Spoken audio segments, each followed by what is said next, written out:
আসসালামু আলাইকুম। কেমন আছেন সবাই? আশা করছি সবাই ভালো আছেন, সুস্থ আছেন। বৃষ্টি ভেজা একটি সকালের শুভেচ্ছা জানিয়ে নতুন একটি ব্লগ নিয়ে আপনাদের মাঝে হাজির হয়ে গেছি। আশা করছি আজকের ভিডিওটি আপনাদের ভালো লাগবে।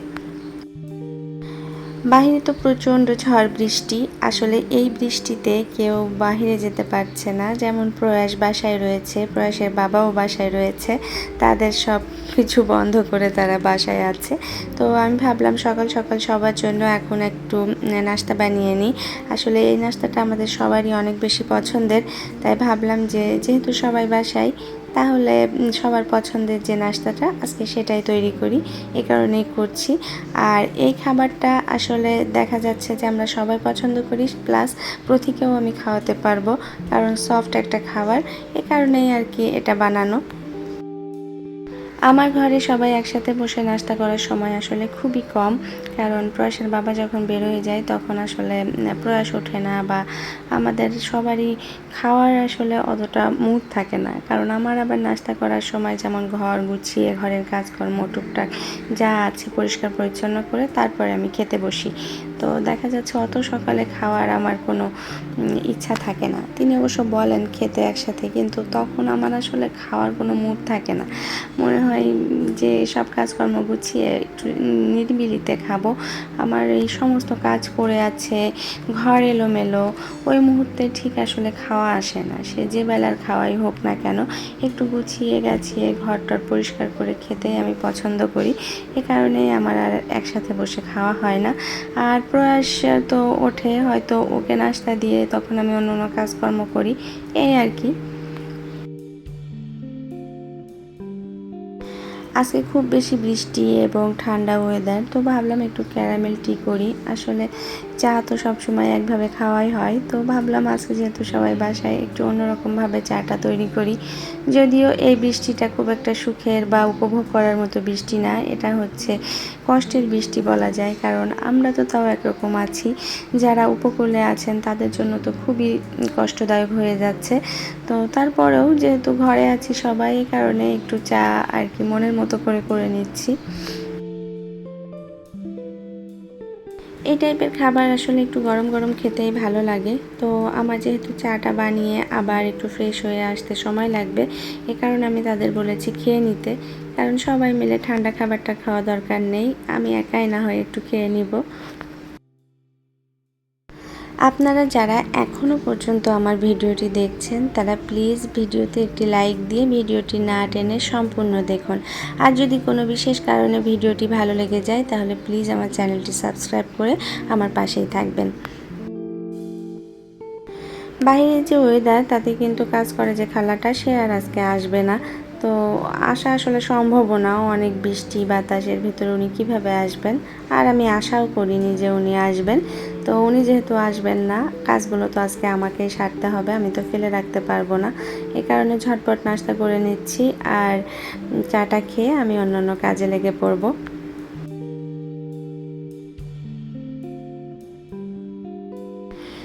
একটু স্যাঁতসেঁতে ওয়েদার আজকে, রুমের ভিতরে কেমন একটা স্যাঁতসেঁতে ভেজে ভেজে ভাব লাগছে, মানে একটা ফিল আর কি, ভেজা না তারপরও কেমন একটা স্যাঁতসেঁতে ভাব। তো এ কারণে ভাবলাম যে একটু টেবিলটা চেঞ্জ করে দিই, এর লুকটা যদি একটু চেঞ্জ করে দিই তাহলে হয়তো একটু নিজের কাছেই ভালো লাগবে। তো এ কারণে আমি খুব সিম্পলভাবে টেবিলের লুকটা চেঞ্জ করে নিয়েছি, আর আমার কাছে মোটামুটি ভালোই লাগছে, খারাপ লাগছে না। বাসায় লোকজন থাকলে খাওয়ার ফরমাইশ তো থাকবেই, তার উপর আজকে বৃষ্টির দিন, তো দেখা যাচ্ছে খাবার দাবারের একটু অন্যরকম চাহিদা থাকবে। তো প্রয়াসের বাবা বলেছিল খিচুড়ি আর মাংস করতে, তো আমি ভাবলাম যে খিচুড়ি আর মাংস আলাদা করার থেকে আমি মাংস দিয়ে ভুনা খিচুড়ি করে ফেলি, তাহলে হয়তো আমার কাজের চাপটা একটু কমবে, কারণ আলাদা আলাদা করতে গেলে একটু চাপ থাকে, এই আর কি। তো এ কারণে আমি এখন একটু ভুনা খিচুড়ি রান্না করে নিব। তো সব মশলা দিয়ে মাংসটা আগে প্রেসার কুকারে বসিয়ে দিচ্ছি। আসলে প্রেসার কুকারে দেওয়ার কারণ হচ্ছে সমস্ত কাজকর্ম সেরে রান্না করতে মানে যখন এসেছি তখন বেশ অনেকটাই বেলা হয়ে গেছে, মানে অন্ধকারের জন্য বোঝা যাচ্ছে না ওয়েদারের কারণে, কিন্তু দেখা যাচ্ছে 11:30 বেজে গেছে। এ কারণে আমি একটু প্রেশার কুকারে মাংসটা করে নিয়েছিলাম। আর এই যে ডাইরেক্ট মাংস বসিয়েছি আর এসে আবার খিচুড়ি কমপ্লিট হয়ে যাচ্ছে, এর একটাই কারণ মোবাইলের চার্জ শেষ হয়ে গিয়েছিল, আমি আর ভিডিও করতে পারিনি। তো যাই হোক, রান্নাবান্না শেষও হয়ে গিয়েছে, এখন খাওয়ার আয়োজন করে নিচ্ছি। তো আমি একটু টেবিলটা গুছিয়ে নিচ্ছি খাওয়ার জন্য, সব কিছু রেডি করে বসে আছি। এখন তারা খেতে এসে আমাকে ধন্য করলে হয় আর কি।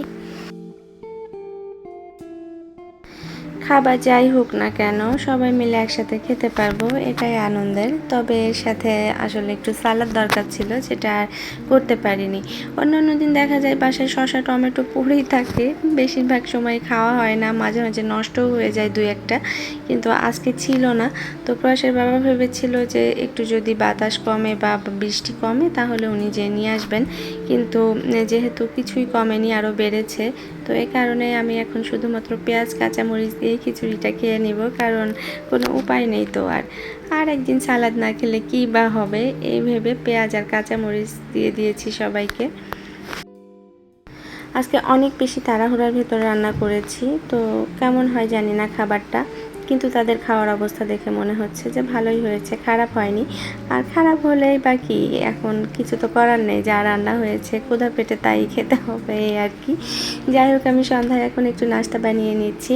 তো কী আর নাস্তা বানাবো, এখানে একটু নুডলস রান্না করে নিচ্ছি, পেঁয়াজ কাঁচামরিচ ভেজে তার সাথে 4টা ডিম মিশিয়ে ভেজে নিচ্ছি আর কি। এখন ভাজা কমপ্লিট হয়ে গেলে আমি নুডলসটা মিশিয়ে নিব।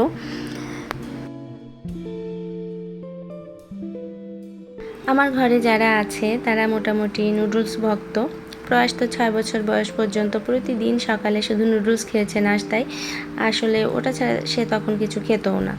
তো কিছু করার নেই, যখন খেতে চাইতো না তখন এটাই দিতে হতো। তো আস্তে আস্তে সেটা ছাড়িয়েছে, এখন আর খায় না, কিন্তু এখনও তার অনেক বেশি পছন্দের, মানে মাঝে মাঝে দিলে সে খুব খুশি হয়। আবার প্রয়াসের বাবারও দেখলাম যে নুডলস অনেক বেশি পছন্দের, কোনো কিছু নাই ঠিক আছে একটু নুডলস করে দাও, এরকম একটা অবস্থা। তো যাই হোক, নুডলসটা রান্না হয়ে গেছে, এখন সবাই মিলে খাওয়ার জন্য আমি একটু বেড়ে নিচ্ছি। আজকের ভিডিও জুড়ে শুধুই খাওয়া দাওয়া, তো অন্য কাজের ভিডিও তেমন একটা খুব নেই। তো এ কারণে যদি কারো ভালো না লাগে প্লিজ ক্ষমা সুন্দর দৃষ্টিতে দেখবেন। এই যে ছুটির দিন বলেন বা কোনো কারণে আটকে থেকে সবাই যখন বাসায় থাকে, তখন তাদের শুধু বিভিন্ন ফরমাইশ থাকে, অন্য কোনো কিছু না, খাবারের। এটা দাও ওটা দাও, বিভিন্ন খাবার তাদের লাগে আর কি। তো সেক্ষেত্রে দেখা যাচ্ছে যে খাবার বানাতে বানাতে আমাদের অনেকটা সময় পার হয়ে যায় এই আর কি। ভিডিওতে আজকে যখন আমি ভয়েস দিচ্ছিলাম তখন আমার অনেক বেশি গলা ব্যথা, ঠান্ডা, তো একটানা কথা বলতে কিন্তু আমার কষ্ট হচ্ছে। এ কারণে কথাবার্তায় অনেক অসঙ্গতি চলে এসেছে, আশা করছি আপনারা পজিটিভলি দেখবেন। সকালে যে প্রসেসে আমি চা তৈরি করে নিয়েছিলাম, এখনও সেম প্রসেসে চা তৈরি করে নিয়েছি। আর প্রয়াসের বাবাকে একটু বড় কাপে চা দিয়েছি, কারণ এই আমার বানানো চা তার অনেক বেশি পছন্দের, আর সেই চাটা তার অল্প হলে হয় না, এ কারণে বড় কাপে বেশি করে তাকে চা দেওয়া হয়েছে। তো আমরা একটু হাসাহাসি করছিলাম, ছোট ছোট মানুষ আমরা ছোট কাপে চা খাই, বড় বড় মানুষ সব বড় কাপে চা খাই। যাই হোক, এখন আমরা চাটা এনজয় করতে থাকি আর আপনাদের কাছ থেকে বিদায় নিয়ে নিচ্ছি। দেখা হবে নতুন কোনো দিন নতুন কোনো ভিডিও নিয়ে। ততক্ষণ পর্যন্ত সবাই ভালো থাকুন, সুস্থ থাকুন। আসসালামু আলাইকুম।